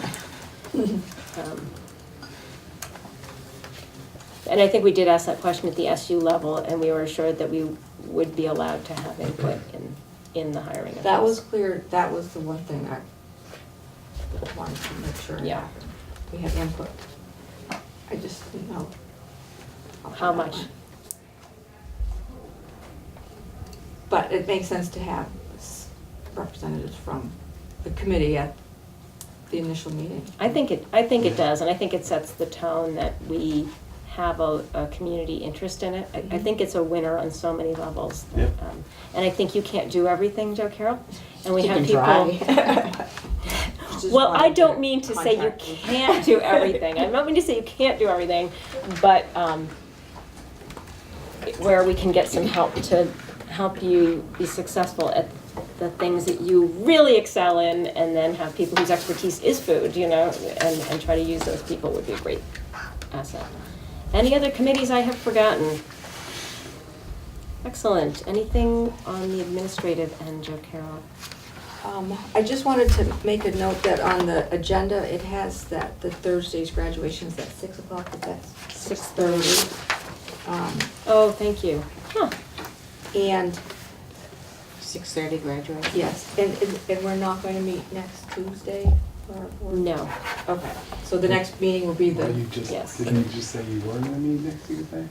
As an AGS. AGS. Oh, as an AGS, I'm sorry. Not as a Okay. board. Okay, I get it now, sorry. And there is no business to be conducted on Thursday, correct? No. No. Okay. So. I have warned But it. actually- I warn it because there is a quorum, so I do warn it, and we do minutes, but there's no business conducted. Just in the anally retentive hyphenated department, But I it did may- ask Barb to warn it. I'm sorry, but it may make sense to meet at 6 o'clock as a board to sign the warrants, because we Oh. don't have a meeting the second, our regularly scheduled Tuesday, which is when the Oh. board, the warrants will come. We'll get them Do what? early and, Okay. We'll get hopefully by Monday. Okay, so, yeah, Frank said he would, so we want to. So if we met a half an hour before graduation on Thursday, we could get those signed. okay, That makes sense. all right. Oh, good, I And don't have to change that. it was in the Reformer this week that graduation was this Thursday. Who's, our reformer said Dummerston's graduation was this Thursday? Yeah. And so I called the Reformer and got it taken off. They didn't have Thursday on their list today, and they didn't make any changes, so I hope it comes through with the right date. So, Thank you for Oh, that I catch. see, because of it being In that on the warrant. calendar, Oh, okay, all right, because we've never, put it on. only if we've had a meeting before graduation has there been. I don't know how they would have gotten this, because this didn't come out till now they said the today. Yeah, I know, Dummerston I board know. will meet at the graduation or something on the date, is what it said. Oh, maybe so. Barb had sent it to the, As an automatic thing. the but it first- says June 14th there, so they must have just, it's warned correctly for the 14th, so not the So the 7th. Reformer So then. the Reformer says it's the 7th, so. So I do Hopefully they won't. just want to tell you just a couple things. One is that on our Memorial Day ceremony last week, or the week before, I can't remember, Week before. the 25th, Mary Ann was given the plaque by Jim Kane for her honor of winning the Madeline Moore. And Daniel Renault, who's about 27 now, came to, Oh, really? right, when we were talking last time about how you like the way kids come back. Yeah. Sometimes kids grow up as adults and they come back too. See, so that was thrilling for her. The Putney School came and did their presentation, their theater of Frog and Toad. Frog and Toad, yeah. Oh, the Putney School, like the high school? The high Putney school, yeah. Okay. It was fabulous. I have to say, they transformed the gym into, a black box with lighting and live music and sound and staged it. And these 8 actors played their characters for Frog and Toad for Dummerston. Came 2 or 3 hours ahead of time to set up the whole thing. When they go to Putney or to the other schools in their travels, they'll change their roles. So they all play the different roles in the performance. But Wow. the kids were like, I mean, really, it's the first time we've had that level of production in the gym, and it was Neat. great. That's wonderful, that's great. And I mean, they started in August, really, asking about doing it. It's like, yeah, when do you want to do it? May. Okay, well, turned it off. They, I can see why it's taken them that long. Our asset, our leadership group, had an assembly for K to 4. Working on kindness was their theme, and just have some pictures of that. Went over really well. Kids participating, putting together pieces of a puzzle.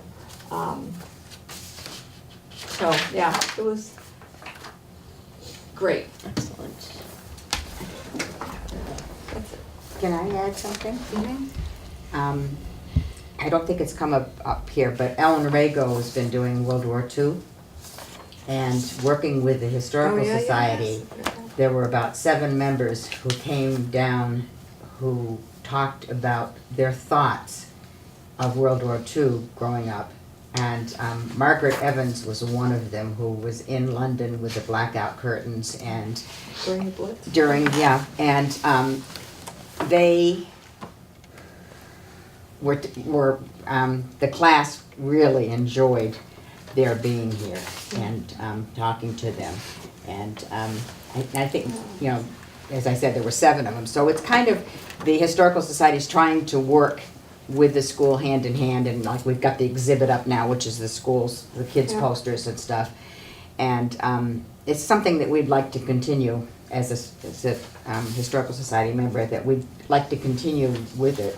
Ellen's had some great speakers in, and the kids have been reading all the books. And the questions, I guess, were very good. We had a meeting yesterday, and the people at our meeting were just so impressed with the kids.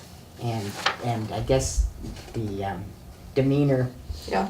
was very good. The kids were very polite and very good, and we got all nice thank you notes from the kids for the Good. people who were there. So Good. it's a good community. It's a good community connection, and we hope to be able to continue it, and would like to continue with anybody in the school with different things. Great. It's hard to get the kids up there for things because we have to bus them. Yeah. We can't just drive them, I guess. Yeah. But it would be really nice. I'd love to have the kids present things at the Historical Society. so. Was it written up in the Views? Is that what I read about? Which one? About the Historical Society, members of the Historical Society coming and talking about World War II. I don't think it's. I just read it. Did you? Or maybe it was that it was going to happen. I think that was in our newsletter, that our part of the views, that it was going to happen. I don't think it hasn't, the views haven't come out since it happened, so Okay. we should make sure that we write it up. Excellent. Thank you, Joe Carroll. Thank you, Jody. So the paving bid, does everybody have a copy of the, Here's a summary of it. and Emily was recusing herself, but she has recused herself of the meeting for the night, so that makes sense. Yeah. And there, I know it's a small town, does anybody else have Drop your any? glasses or something. Thank you for having me. Thank you for coming. It's clear that I'm stifling your Probably something like wine, but. Oh, no, Productivity. it doesn't get going, I don't get, Your things don't get glasses. going till after 8:30. Take care of it. Thank you. Thank you again. It's great to have legislators and potential legislators reach out, it's really, it's good. Talk about us behind our. Thank you. But I'll just watch it. Are you looking for a motion? I'm looking for, that would be an excellent way to Move kick it that off. we hire J. Evans Construction to do our paving bid. And since there's 2 bids, would you like to? There's the total cost would be $19,300, and the total cost with the town removal of the ground up or the dug up pavement would be $16,300. Is there a second on that? Second. Thank you, Michael, for the second. Friendly amendment. Yes. I move that we approve the $16,300 version of the bid. I'll accept your friendly amendment. So as to the friendly amendment, I think it will be difficult because the town had agreed if the bid was over the amount that we Oh. had budgeted, Oh. that they would be more than happy to do it. Understood. Since we're coming up, well, I'd suppose if it was around $28,000, we Sure. would be much more That's right. in our rights. But since we are doing, the scope of the work increased, they agreed to step up to do that. Then I won't accept your friendly amendment. So will you I withdraw? withdraw my friendly amendment. Okay. So we're back Unfriendly. to therefore, can you now make a friendly amendment that we accept the bid of 19.3 perhaps? I make a friendly amendment to Jody's motion that we accept the bid of J. Evans Construction at $19,300. I'll accept Any it. discussion? I spoke with Lee and asked if he had any reservations, having worked with these companies before, and he said he had no reservations whatsoever. Any of these companies, he was sure would do a good job and coordinate with the town to make sure that the water was moving in a way that was beneficial to all the roads and all the driveways and all the asphalt involved. Yeah, great. Wonderful. Any further questions, discussion? All those in favor of the motion to approve J. Evans Construction for $19,300 for the total paving project, please signify by saying aye. Aye. Nays and abstentions? The ayes have it. I will I'm excited about this. I'm just so excited about this. It's been, How long? oh my I know. gosh. It's gonna make, I know. it's. You can plant more flowers now, 'cause it's I gonna be mean, the whole thing's beautiful. going downhill. The flowers are weeds, and gravel all over the place. Yeah, I think it will really make a difference, and it was one more winter, and it was Yeah. we were gonna lose small vehicles in there. Some of those Maybe small Priuses children. would never. I know. It Um, was the actual reason people stopped where they're supposed to stop. I know. We don't think about that. We don't think about that. Speed bump? We could Yeah, do you some need a vernal bump. pool work right in the front here, but that didn't seem worth it. I will so do you want to contact, do you want me to contact the bidders and let them know? I will do that. Okay. So Joe Carroll will contact All all of the them. bidders and let them know the results of tonight's vote. Oh, that was a really long project that I'm glad to be done with this part of it. Small school grant letter. Did your bidding and wrote the letter. It has my usual wienery quality to it. But in reviewing the metrics that were used, as just to bring everybody up to speed, the small school grants, you have to apply for them if you are not voluntarily merging. And the After 2019. after 2019, we have them now. The Board of Education has to approve the metrics for that, and it's a big mess how the legislation required them to do that. But they are looking at the metrics, and it's going to be decided at the meeting on Friday, I believe. When they determined these metrics, they only considered the drive time between the small school and the nearest school, and they used 15 minutes based on the fact that students who are going to independent schools will travel, 33% of them will travel more than 20 minutes from their door to their independent school. It completely does not discuss how long a student took to get to this point. So when I looked at the bus pickup time for kids over near Fish Road, Sticky Brook, that area, and the time it takes to get to here, there's no quicker way to get to Putney, and the time to go up to Putney, and then the fact that the bus stop is not at their door, they have the additional travel time of going from their home, and assuming you hit that bus just right, because there's a 5-minute window that bus can come, some of the students, if that's the metric they're using, would have a 2-hour commute as compared to the independent student metric, which would be 33% of them, almost 33% would be driving more than 20 minutes. We're talking about 3 times that in each direction. So it's a problem with they looked on topographic maps, which I'm very glad they used topographic maps, but I think their logic was flawed in using this. And they also did not consider if a sending school had capacity if you closed your school. I really question how this whole thing was done, but this is what was done, and this is what they were required to do in the legislature. So I'm very concerned we're creating a 2-tiered system where public school children should be expected to ride an hour on a bus, and where independent school children is considered to be a lengthy ride if it's over 20 minutes door to door. So that is the substance of my large paragraph.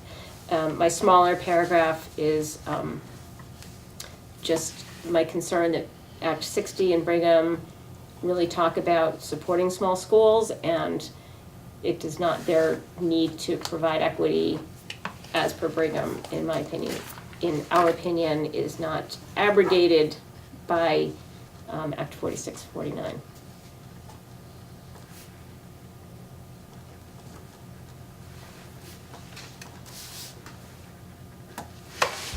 I'll tell you how they arrived at all of this.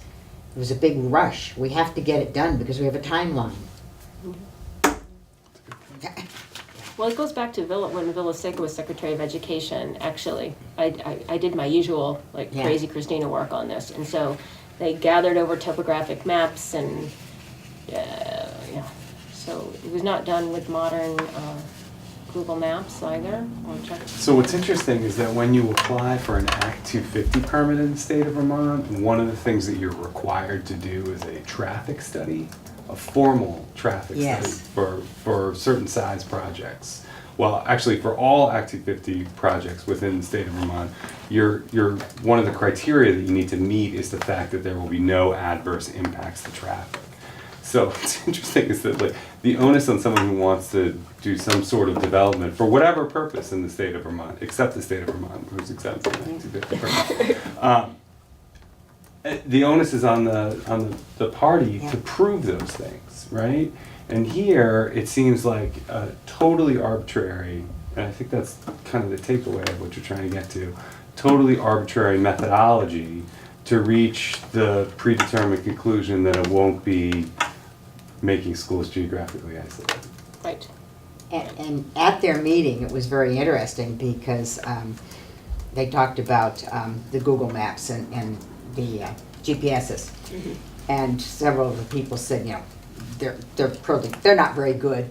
But the young man who was the voting member there said, The student. He said, I have found them to be very accurate. Yeah. And I thought, good for you, you're standing up to all these adults. Yes, good for him. Yeah. Good for him. Yeah. I mean, the Google Maps is pretty good in the time in the travel time, but that's also, you know, in a car. Google Maps isn't talking about a bus Or either. stops. Bus stops. Yeah, a bus stops along the way. Or snow and Yeah. ice and mud and. Exactly. We've all driven these roads, and I've driven behind a bus and watched it slide down East-West Road, which took a lot of extra time. Oh So, my goodness. it's not with my children in it, nor yours either. Any questions, thoughts? There's a couple. I added a few little, like it's Friendly chair. suggestion? Yeah. Maybe trim the middle paragraph just I a little. tried. Okay. Or maybe Make break it it two into two paragraphs. paragraphs and Yeah. try to get your, you know, your main theme of part A and part Part B. B. Just so Okay. it's a little more readable, Yeah. if you A will. little less daunting. Yeah, it's a long ride to jump on. I know. So to Yeah. It's a long bus. I wanted to give them the feel that they were on a long bus ride. If you on finish this this road. before the end, that's how long the bus ride. Just picture yourself on a bus. This letter comes with a guided Performance art meditation. letters. Look, it was Wayne that was holding us back. Okay, friendly. How about in Dummerston? Start that paragraph. Right, that's Because exactly where I was gonna go. Yeah. And then talk about the generals, then- Yep. and the then general, talk and about then the And then specifics. specific to. I like that too, yeah. It's a good Okay, suggestion. that's a good place to do it. That's sort of, But thank you for taking this on. you guys didn't leave me much choice. Do you think it was flipped to include the, as no students live at the school? Yeah, well, Do you think I've read that's that too before. Well, Only teachers. yes. Well, they won't be working anymore, so they'll have plenty of time to drive.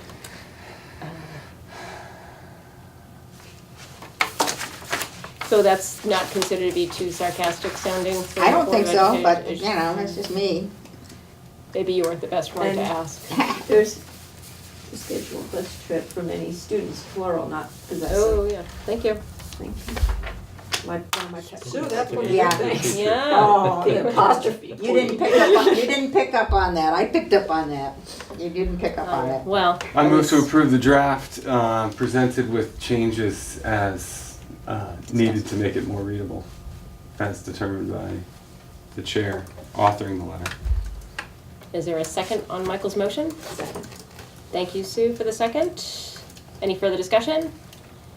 All those in favor, say aye. Aye. Nays and abstentions, the ayes have it. Limited school transfer, I wish I could tell you that Alice has contacted me, she has not, so I will contact her. The one bright and shining moment in the 189 pages is that contrary to Alice's legal reading of our limited school transfer proposal, which says it's illegal, the Agency of Education, which had two attorneys in our meeting, say that the limited school transfer is a very reasonable idea, so we do not have to wait for consolidation to consider offering that option to families, which is, as we recollect, good for families, good for finances, it's a win-win. Good for kids. If you want any more backup on that story, although I'm preaching to the choir. But if we could capture the teacher ADM and the students that are tuitioning and recapture that ADM, it would be very, very good. Other SUs are doing it, and we're paying for their ability to do it, so I think we should look to try to do that. So I will contact Alice with that good news that the lawyers think it's a great idea, and I think we could maybe hold off on any other legal opinion because we have the Agency of Education saying it's a fine idea. I think it's almost what they say. I think it's a shame that Alice from Putney has not gotten back to us on that because it was to their benefit because the child wanted to go to Putney. Yep, I will reach out to her, because she was, from the minute said that that was her action item, so I was kind of waiting for that. Superintendent Evaluation Committee, we were all at the SU meeting. For those that weren't, there was a motion to create a committee to evaluate Lyle Holliday in the superintendent position, and the motion was to have board chairs represent the boards.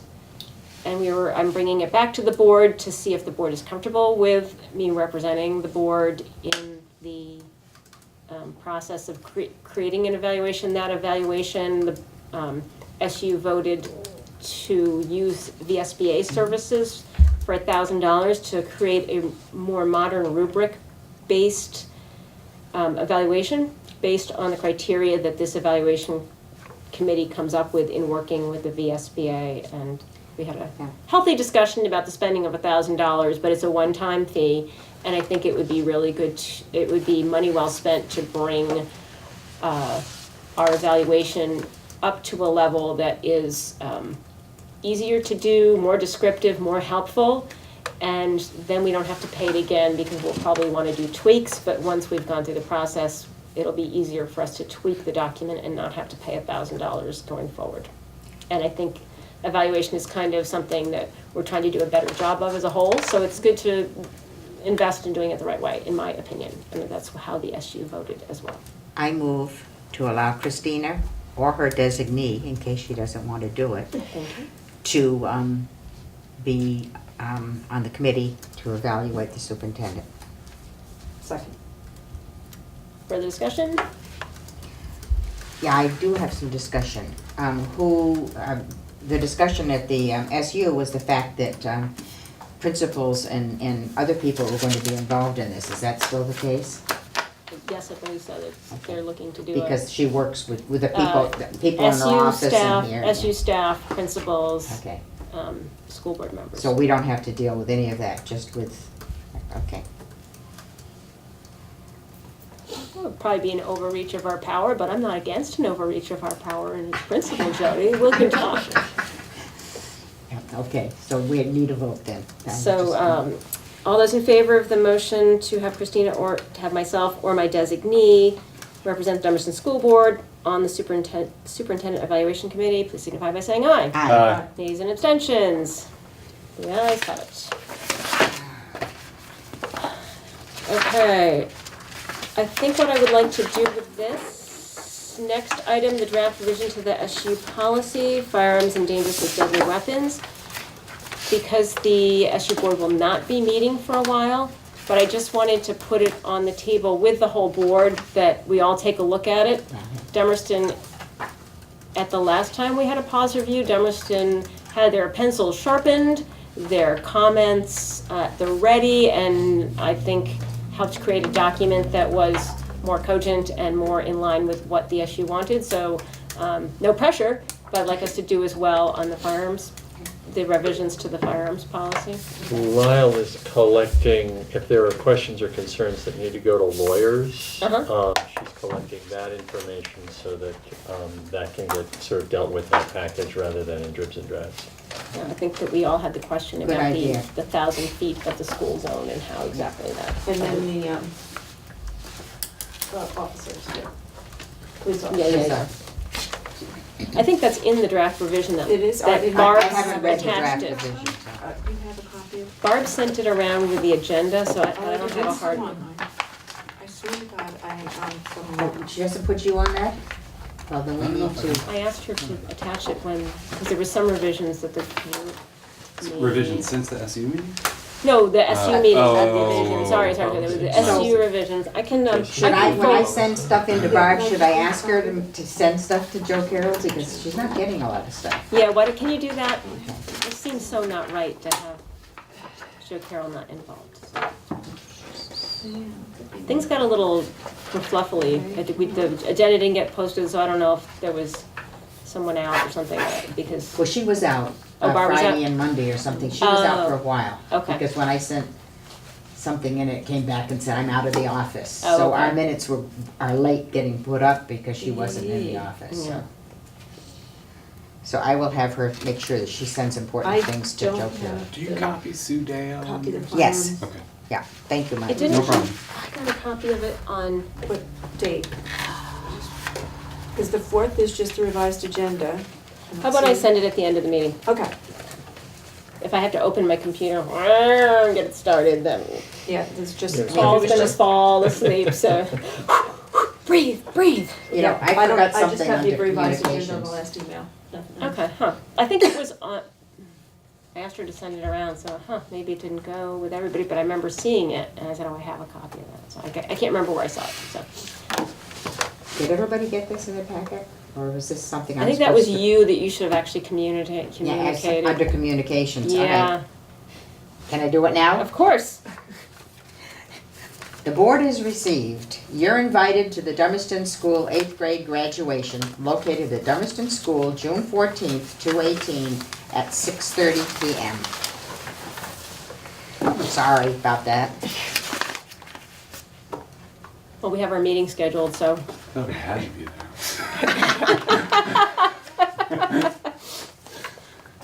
It's not gonna be one of our meatier content meetings. If somebody cannot make it, I understand. I will happen to be there anyway, as will Norman go. So if you can look at that in the next couple weeks, so that this summer we can, the WSSU continuous. I just read the invitation because I forgot to do that under communications. Oh, so you've got hard copies of it all? Awesome. Okay. We also, at the SU level, reviewed the WSSU Continuous Improvement Plan. I received a communication from Lyle, saying that she wasn't exactly sure that she answered the question correctly that I had when it said hire a parent engagement coordinator at all schools. And then it will be funded with Title I funds, which we don't receive here, so I was concerned as to how we would hire a parent engagement coordinator and pay for it with Title I funds. I received a communication from Julianne saying that, well, we could be invited to other things, and I said, well, I had a two-part problem, how we would access the parent engagement piece, but also how we were gonna hire one here and pay for it with Title I funds when we don't have Title I funds. And so that was on Friday that she had gotten back to me. I hadn't heard back. I heard in a conversation with Rachel that it's not an actual position, it's a stipend, it's only $1,500, so I probably wouldn't have stopped the SU in its tracks if I'd known it was only a $1,500 stipend. So maybe that's a little feedback for the future, just so we understand what we're talking about in terms of funds. I can give you a little bit of feedback, Excellent. background on that. Yeah, so it is for Title I schools. Part of Title I allocation, the SU gets a large enough Title I allocation that there's a requirement that we spend money, most of that in schools, on parent engagement activities. We've done a bunch of things, the Title I schools have done a bunch of things for parent engagement, and the best practice nowadays is really to have somebody that's sort of paying attention to that, and not somebody, not a stipend for a teacher to attend PTO. It's more like somebody on site who's thinking about, all right, what are some more effective ways that we can engage parents? Because all of the research says the more parents are engaged in their students' schools, the better the kids do. So it's my bad for putting in all schools. It probably should have said all Title I schools. Okay.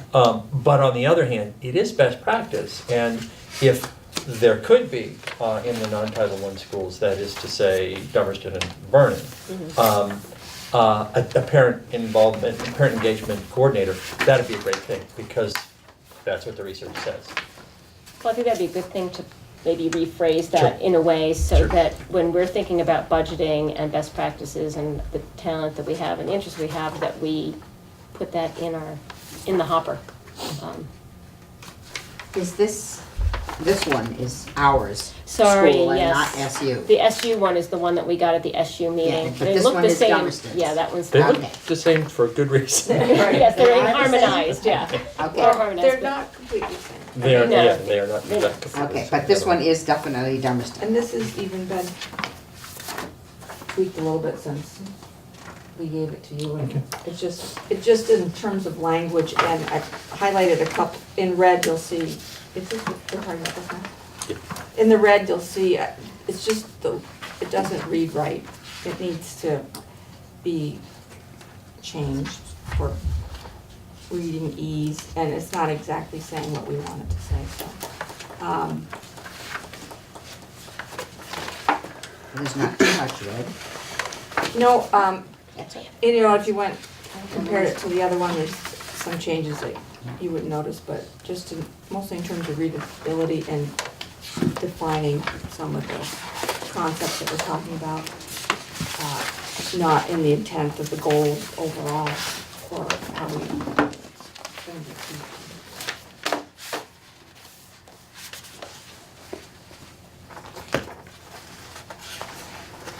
So And we, just a little bit more background.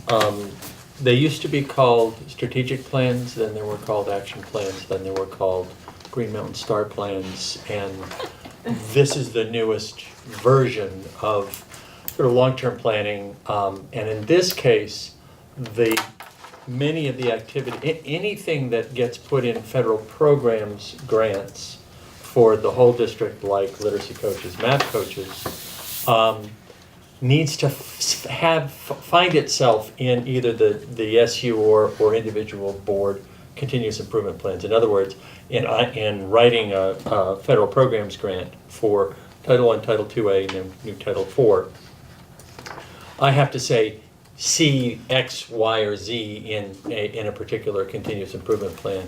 That's where we said what we're going to do with that. That's one aspect of it. Another aspect of it is the notion is that that this is the start, and that for each of these actions, there will be some data gathered and a review on a yearly basis of whether these continue to be the goals that we want to have, and whether these action steps have been effective in getting what we want to get. So this is sort of the continuous pieces. This will come back to you year over year. And hopefully also involve in sort of board and community in further development of it. That's sort of the next phase, is to bring in board and community along with the educators that worked on this to take it to the, sort of go through the next cycle. you know what would be really cool would be when we talk about this, we talked about doing this in September, I believe, scheduling this in for September, would be to have some of the teachers that Yeah. helped create this That would be great. educate us, because I feel like we kind of come in at the back end, and as you know, I like to understand what Secretary Villaseca had to say about small school grants and topographic maps, and so it would be, and I think there's so much jargon in here that I think the school members, like, luckily I've taught, so some of that I know, but there's new stuff all the time, and then as you say, you change the name of everything, so even if you know what it is, you don't know what it is any longer. So I think it'd be a really great opportunity to let your teachers show their stuff with some difficult students for a change. I'd love to hear from the teachers in other instances too, Yeah. but that's another discussion. Well, we've got some good ones, so it would be really, I know September's not an ideal time, but probably better than the summer.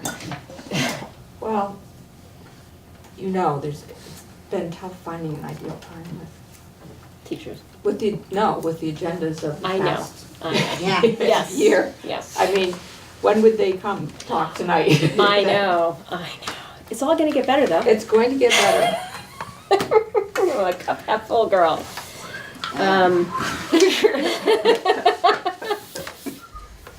Yeah. Do you think there's any teacher that would want to do it over the summer? Come to me. Yeah. No, I wouldn't. I wouldn't, so would I. So, I mean, I don't know if they would want to, I just. maybe October, maybe October would be a better time to try to do that. Just because September is such a busy time in a teacher's life. Oh, yeah, first, yeah. So luckily I didn't update the work plan, so I can try and re-update the work plan. So it would be helpful to have the board's approval of the continuous improvement plan. The state has already, you'll notice, we approved 529, the state has already approved it. I put in that, pending board approval. Are we talking Dummerston or Essex? Dummerston board, Okay. yeah, because this is the Dummerston Right. continuous improvement plan.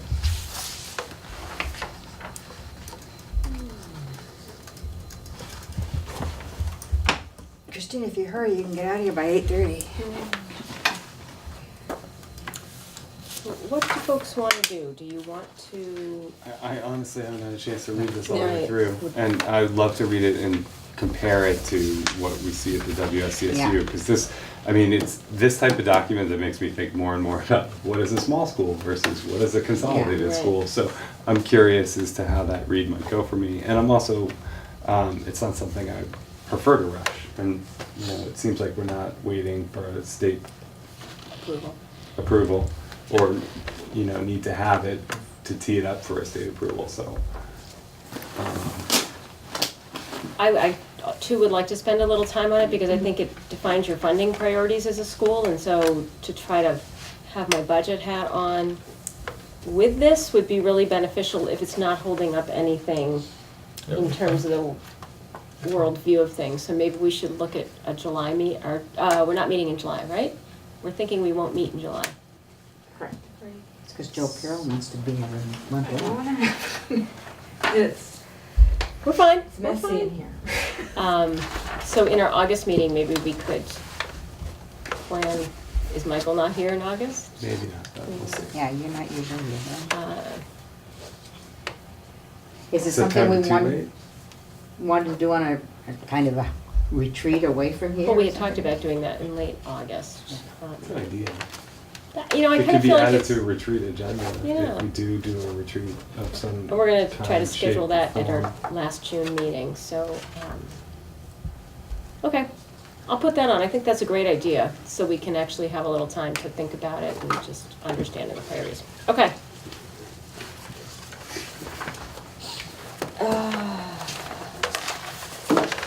Do we need an executive session for anything? Do we need an executive session for anything? Happy day. I move we adjourn. I guess we already did that stuff. Yeah, I already did the update on the AOE plan. I think we've done that to death. I did bring copies of the relevant section of the monster 189-page Oh, I document. take a paper copy, that'd be great. This is not the whole 189, it's just the, It's just us. Just us. I've already got it, so you don't need to give me one. Actually, It's I'll so much take it. I easier to haven't read on even- paper. I'm a paper person. No, I printed it out. I like a lot of slate. trees in this county. Hey, thanks. It's just so much easier on the Lyle, eyes. Yeah. she, Thank you, Lyle. she, Dummerston Elementary School. They have got to stop doing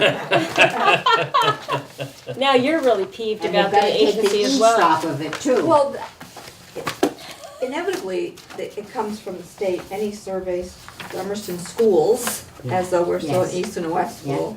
Ah. But the elementary part now is brand new, they just started doing that. I finally got the reformer to not. Maybe they know something we don't. I suppose Lyle would have some pull with the state so we could change the sign and change the wordings? Change our sign? Says- No, Oh, the the sign one on on the the sign. highway, No, East Dummerston It says- School. E. Dummerston School. Oh, stuff. East Dummerston stuff. Well, I was around when it was an issue, so I'm very sensitive to the fact of saying East Dummerston School. Wow. You should look with middle schoolers and have it say Dummerston Elementary School. So I think we have a motion on the table to adjourn. Did we have one from Jody? Yes. Oh, I'll second that. Any further discussion? All those in favor of adjourning at 8:29, please signify by saying aye. You made it.